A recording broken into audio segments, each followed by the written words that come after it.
Hello everyone, welcome to EduTap. So in today's BRBL in 30 days series, we are going to discuss the topic contract of pledge and contract of agency.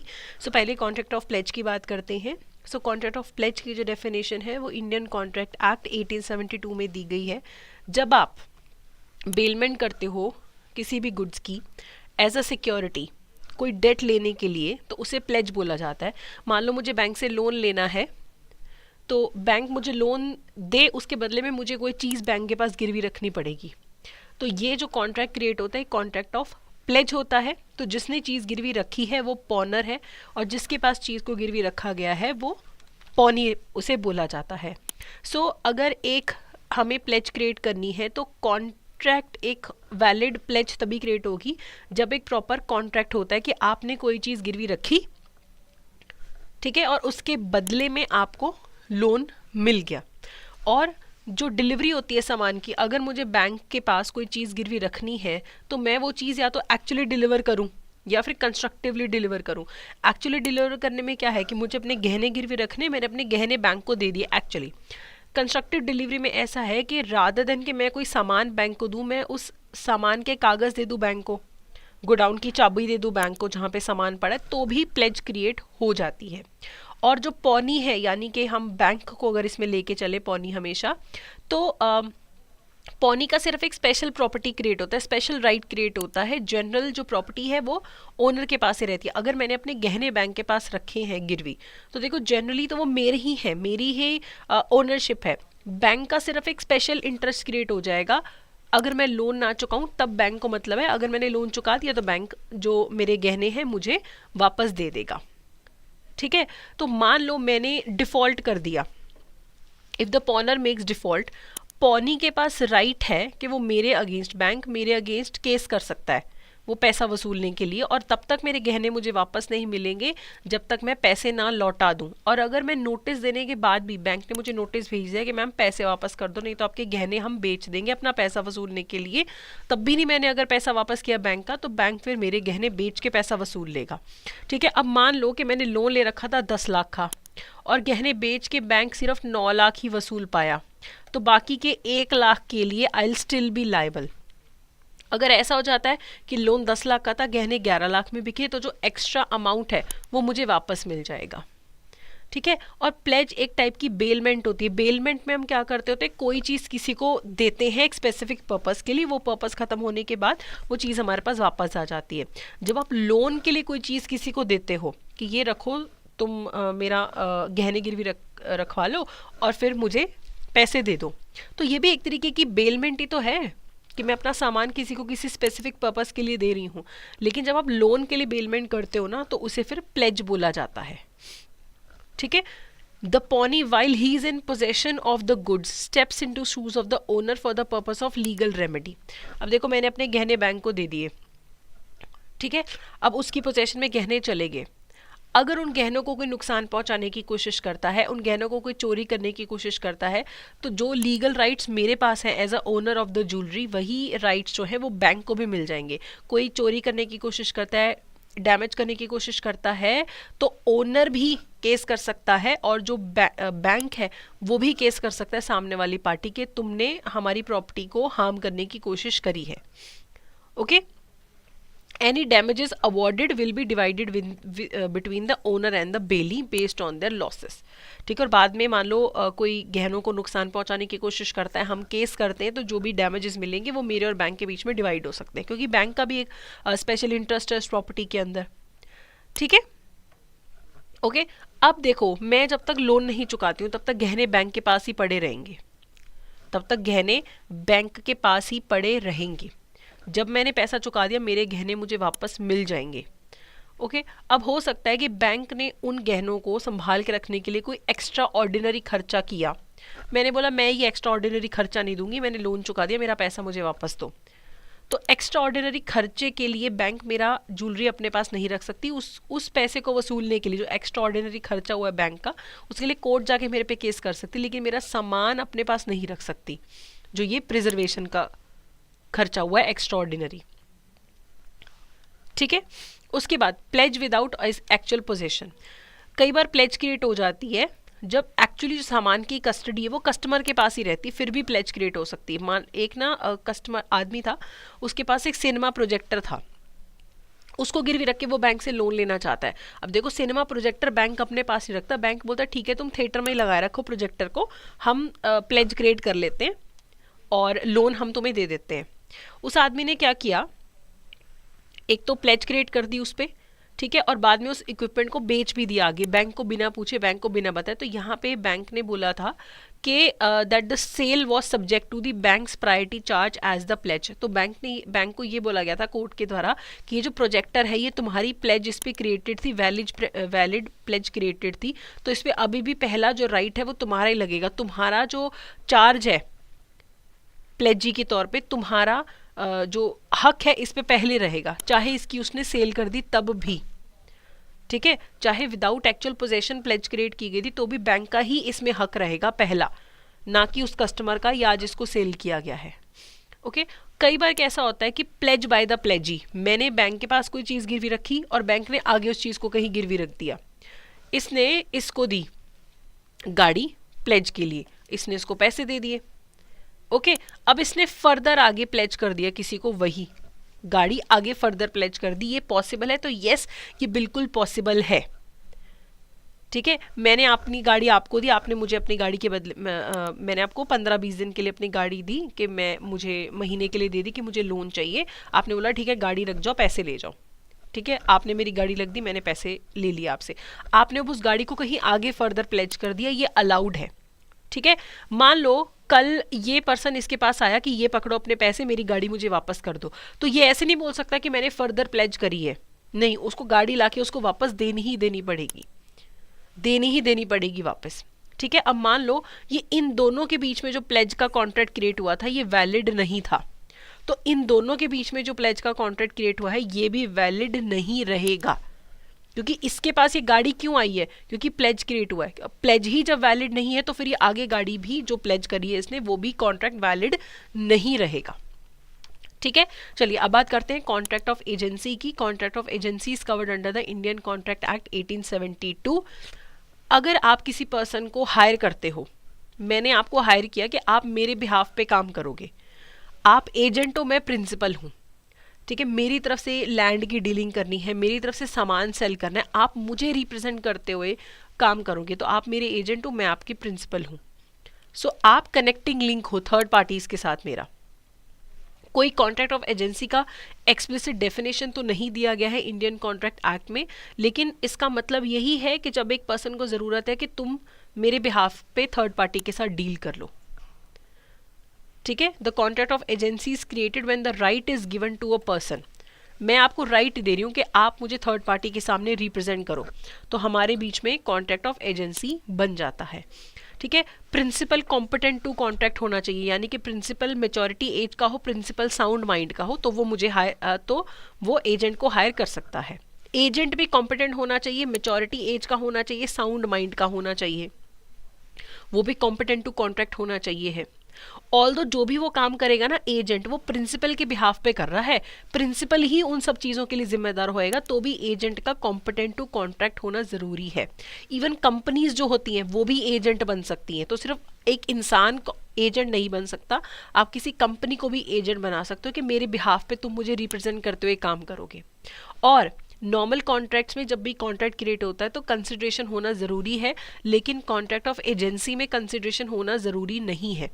Normally क्या होता है, आपने मुझे पैसे दिए और मैंने आपको गाड़ी दे दी, आपको कुछ मिला मुझे कुछ मिला, कंसिडरेशन दोनों को मिली है, लेकिन कॉन्ट्रैक्ट ऑफ एजेंसी में कंसिडरेशन होना ज़रूरी नहीं है। और हमेशा प्रिंसिपल अपने एजेंट को अथॉरिटी देता है अपने बिहाफ पे काम करने की। अब ये जो कॉन्ट्रैक्ट क्रिएट होता है एजेंसी का, ये एक्सप्रेस भी हो सकता है, इम्प्लाइड भी हो सकता है कि सर्कमस्टांसिस ही ऐसे बन गए कि आप मेरे एजेंट बन गए, और ये ओरल भी हो सकता है, रिटर्न भी हो सकता है, ठीक है। तो रूल्स ऑफ एजेंसी में पहला रूल आता है कि जो भी इंसान चीज़ पर्सनली कर सकता है वो एजेंट से भी करवा सकता है। मैं अपनी ज़मीन खुद बेचने की बजाय आपसे बिकवा रही हूँ, तो ये हो सकता है कॉन्ट्रैक्ट ऑफ एजेंसी में। हाँ, लेकिन ऑब्वियसली कुछ चीज़ें जहाँ पे आपको खुद ही करना पड़ेगा, मुझे कोर्ट में पेश होना है, मुझे खुद जाना पड़ेगा, शादी करनी है खुद जाना पड़ेगा, आप किसी को नहीं बोल सकते कि मेरे बिहाफ पे बैठ जा, है ना। तो नॉर्मली बाकी चीज़ें जो आप पर्सनली कर सकते हो आप अपने एजेंट से भी करवा सकते हो। ही हु डजन, अगला रूल है he who doesn't act through another does it himself. अब मान लो मैंने आपको मेरी तरफ से सामान बिकवाने के लिए बोला, आप मेरे एजेंट के तौर पे सामान बेचने गए, तो जो भी आप सामान बेच के जो भी राइट्स एंड ड्यूटीज क्रिएट हो रही हैं वो मेरी क्रिएट हो रही है, जो भी लाइबिलिटी बन रही है मेरी बन रही है, जो भी लीगल कॉन्सिक्वेंस होगा मेरे पे होगा, मैं प्रिंसिपल हूँ। आप तो सिर्फ मेरे बिहाफ पे एक्ट कर रहे हो, आप सिर्फ मेरे बिहाफ पे एक्ट कर रहे हो, ठीक है। अगर मैंने आपको पैसे दिए कि वो जाके आप लोन चुकाया हो, तो आप मेरे बिहाफ पे मेरा लोन चुका रहे हो, अपना नहीं चुका रहे हो, ठीक है। तो ये हमारा रूल्स ऑफ एजेंसी है। अब टाइप्स ऑफ एजेंट्स में एक एजेंट्स होते हैं बेस्ड ऑन अथॉरिटी की कितनी अथॉरिटी दी जा रही है, एक होता है based on nature of work, एक होता है स्पेशल एजेंट। स्पेशल एजेंट होता है जब आप किसी को किसी पर्टिकुलर एक्ट के लिए किसी पर्टिकुलर ट्रांजेक्शन के लिए अपना एजेंट बनाते हो, वो काम हो गया तो कॉन्ट्रैक्ट खत्म, मैंने आपको अपना एजेंट बनाया कि आप मेरा लैंड बिकवा दो, लैंड बिक गया खत्म, आप स्पेशल एजेंट थे। जनरल एजेंट होता है जहाँ पे पर्टिकुलर मतलब लाइन ऑफ बिजनेस में आप मेरी तरफ से मुझे रिप्रेजेंट करते हुए काम करते हो, कि आप मेरे एजेंट हो, कि मेरे ट्रेड में आप मेरे एजेंट हो, मेरे बिजनेस में आप मेरे एजेंट हो, पर्टिकुलर लाइन ऑफ बिजनेस में, तो आप मेरे जनरली मेरे एजेंट हो, मैं कभी भी इसे टर्मिनेट कर सकती हूँ। यूनिवर्सल एजेंट होता है जहां पे अथॉरिटी टू एक्ट अनलिमिटेड होती है, मतलब हर चीज के लिए आप मेरे एजेंट हो, ठीक है, आप कुछ भी करोगे आप मुझे बाइंड कर सकते हो। तो स्पेशल एजेंट की अथॉरिटी कम, उससे ज्यादा जनरल एजेंट की और उससे ज्यादा यूनिवर्सल एजेंट की अथॉरिटी रहती है, ठीक है। स्पेशल की कम, जनरल की थोड़ी ज्यादा, यूनिवर्सल की अनलिमिटेड अथॉरिटी रहती है। वर्क के बेसिस पे एक होता है कमर्शियल या मर्केंटाइल एजेंट होता है, आप मेरे ब्रोकर हो, आप मेरे आप कमीशन के बेसिस पे मेरा सामान बिकवाते हो, तो आप मर्केंटाइल या कमर्शियल एजेंट हो, काम में आप मेरे एजेंट हो। बैंक और कस्टमर के बीच में भी ये रिलेशनशिप क्रिएट होता है प्रिंसिपल और एजेंट का, बैंक और कस्टमर के बीच में भी होता है। जैसे मैं अपने बैंक को बोल दूं कि आप मेरे बिहाफ पे हर महीने मेरा बिल भर दिया करो, मोबाइल का, वाईफाई का, और मेरी तरफ से हर महीने मेरी 5,000 की SIP करवा दिया करो, तो बैंक मेरे बिहाफ पे ये चीज़ें करेगा, तो बैंक मेरा एजेंट बन जाएगा, ठीक है। इसके अलावा होते हैं नॉन मर्केंटाइल एजेंट्स, जैसे आपके जो आपका लॉयर है, आपका अटर्नी है, आपका इंश्योरेंस वाला है, ये सारे आपके नॉन मर्केंटाइल एजेंट है। मर्केंटाइल वाले तो ये गुड्स बिकवाना, उस टाइप का कमीशन के लिए आपके लिए काम करना, ये मर्केंटाइल है। दूसरे वालों को नॉन मर्केंटाइल, जो आपको रिप्रेजेंट करते हैं, आपके सॉलिसिटर्स, आपका अटर्नी, आपका लॉयर, आपका इंश्योरेंस एजेंट, ये भी आपके एजेंट ही माने जाते हैं। अब एजेंट की ड्यूटी क्या रहती है कि वो काम करे अकॉर्डिंग टू द डायरेक्शंस जो उसको प्रिंसिपल ने दी है। कई बार स्पेसिफिक इंस्ट्रक्शन नहीं होती, तो जो जनरल प्रैक्टिस है उसके हिसाब से एजेंट को काम करना होता है, बहुत केयर से, स्किल से, डिलीजेंस से करना है। सारे अकाउंट्स आके प्रिंसिपल को दिखाने हैं, कुछ भी मिस अप्रोप्रिएशन नहीं करनी है, फ्रॉड नहीं करनी है, ठीक है। कहीं पे भी काम करने में दिक्कत है तो प्रिंसिपल को बताओ, उसको पूछो, उससे इंस्ट्रक्शंस मांगो, ठीक है। अब जो भी पैसा मिलता है अपनी फीस वगैरह काट के सारा पैसा प्रिंसिपल को देना होता है, ठीक है। If an agent without the knowledge of principal deals in the business of agency on his own account instead on the account of principal, the principal is entitled to claim from the agent any benefit। अब मेरे principal ने, यानी मैं principal हूँ, आप agent हो, आपने मुझे बिना बताए आपने कुछ काम किया और आपने उससे प्रॉफिट कमा लिया मेरा नाम यूज करके, तो ऑब्वियसली जो भी आप प्रॉफिट कमाया है वो मैं आपसे ले सकती हूँ, क्योंकि आप मेरे एजेंट हो, ठीक है। आपको हर टाइम मेरे इंटरेस्ट का ख्याल रखना है, ठीक है। और इवन मेरी डेथ हो जाए तब भी, मैं इंसॉल्वेंट हो जाऊं तो भी, ओके। एंड आपको कोई भी मेरे खिलाफ जो भी इंफॉर्मेशन आपको कभी भी मेरे खिलाफ नहीं यूज करनी, कभी कोई सीक्रेट प्रॉफिट नहीं बनाना, कभी कोई सीक्रेट प्रॉफिट नहीं बनाने देना, ठीक है। An agent must not set up his title और that of a third party to the goods that he receives from the principal, if he does he may become liable for conversion. An agent must not set up his title to the goods। अब आपको मेरे behalf पे ही सब कुछ करना है, आपको मैं बोलूँ ये सामान बिकवा दो, आप खुद खरीद के बैठ जाओ, ऐसा नहीं होना चाहिए। आप मेरे बिहाफ पे ही कर रहे हो जो भी कर रहे हो, ठीक है। आपको अपने इंटरेस्ट के बारे में नहीं सोचना है। अगर मैंने आपको बोला कि मुझे ना इस कंपनी के शेयर्स खरीदने हैं, आपके पास वो शेयर्स पड़े थे, आप मेरे एजेंट हो, आपने खुद के शेयर्स मुझे बेच दिए मुझे बिना बताए, तो ये अलाउड नहीं होता है, ठीक है, मैं आपको कोई काम दे रही हूँ, आप किसी और को डेलीगेट नहीं कर सकते, आप मेरे एजेंट हो, आपको ही करना है। हाँ, अगर बिजनेस ऐसा है जहाँ पे सब एजेंट रखना अलाउड है तो वो अलग बात है, लेकिन मैं जो आपको काम दे रही हूँ वो आपको ही करना है, आप किसी और को नहीं दे सकते हो। अब ये तो आपकी ड्यूटीज थी एज एन एजेंट। अब आपके कुछ राइट्स भी आ जाते हैं एज एन एजेंट। ठीक है, an agent can keep from the money they receive on behalf of the principal in their agency works any amount owed to them. अब आपने मेरे बिहाफ पे काम किया, आपका भी तो कुछ हिस्सा बनता है ना, आपने काम किया, आपकी रेम्यूनरेशन बनती है। तो जब आप मान लो आपको 1 लाख रुपए मिले, मेरे आपके 10,000 उसमें से बनती है, तो अब 10,000 काट के मेरे को 90,000 दे दो, है ना। आपका कोई खर्चा हुआ था, आपकी कोई रेम्यूनरेशन है, वो पैसा काट के आप मेरे को बाकी सारा पैसा दे दोगे। ठीक है, और आपको आपका पैसा काम कर कंप्लीट होने के बाद ही मिलता है। ठीक है, काम कंप्लीट होने के बाद ही मिलता है। If there is no contract stating otherwise, an agent can keep the principal goods, papers etcetera until they are paid for the related amount.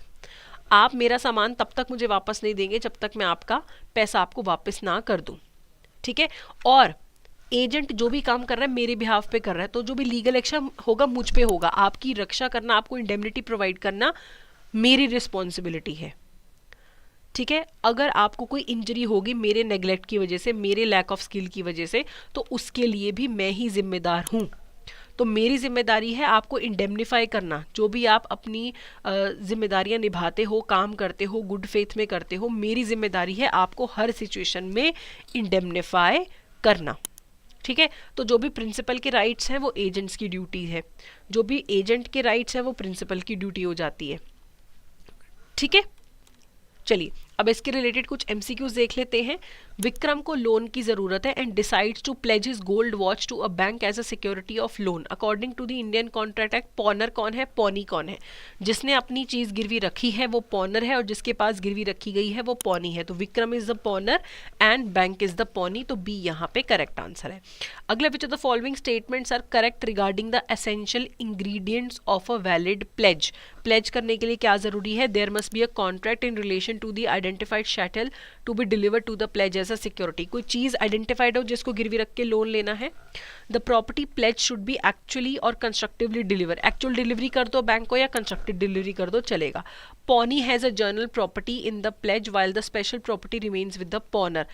पॉनर की जनरल प्रॉपर्टी होती है। जनरली हक किसका है गहनों पे जो मैंने गिरवी रखे है? मेरा। बैंक का तो सिर्फ एक स्पेशल इंटरेस्ट क्रिएटेड होता है, तो यहाँ पे उल्टा लिखा हुआ है, तो ए यहाँ पे करेक्ट आंसर है क्योंकि थर्ड गलत है। अगला है, can a pledge be valid if the possession of the movable property pledge remains with the debtor for a special purpose. अब अगर मुझे अपनी चीज को गिरवी रखनी है, क्या ऐसा कभी हो सकता है कि सामान मेरे पास हो तब भी प्लेज क्रिएट हो जाए? तो यस, ये हो सकता है। The pledge can be valid even if the custody of the property remains with the debtor. हमने वो प्रोजेक्टर वाली एग्जांपल की थी ना, कि प्रोजेक्टर तो आदमी के पास ही था लेकिन बैंक के पास प्लेज्ड था एक तरीके से, चाहे फिजिकली वो बैंक के पास नहीं था तो भी प्लेज क्रिएटेड थी, ऐसा हो सकता है। अगला है, identify the correct statements regarding the essential characteristics of a contract of agency. Both the principal and the agent must be competent to contract for the agency agreement to be valid.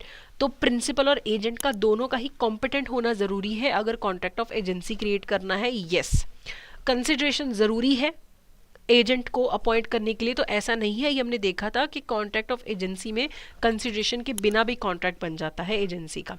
The person can act as an agent even if they are not competent to contract as long as the principal is competent. नहीं, agent भी competent होना चाहिए contract करने के लिए, principal भी, तभी valid contract बनता है। तो सेकंड भी गलत है, थर्ड भी गलत है, D only one is the correct answer. आखिरी, what is the scope of authority of a universal agent. Universal agent तो कुछ भी कर सकता है, वो कुछ भी करेगा, प्रिंसिपल बाउंड होगा। तो unlimited as long as the actions taken are legal. कुछ भी, अगर आप मेरे यूनिवर्सल एजेंट हो, आप कुछ भी करोगे मैं उसके लिए जिम्मेदार हूँ। आप मुझे रिप्रेजेंट करते हुए सारे काम कर रहे हो, जब भी आप लीगल काम करोगे तो मैं उसके लिए लायबल रहूंगी। ओके, तो सी यहाँ पे करेक्ट आंसर है। तो ये था हमारा आज का सेशन। तो that's it for today, thank you so much.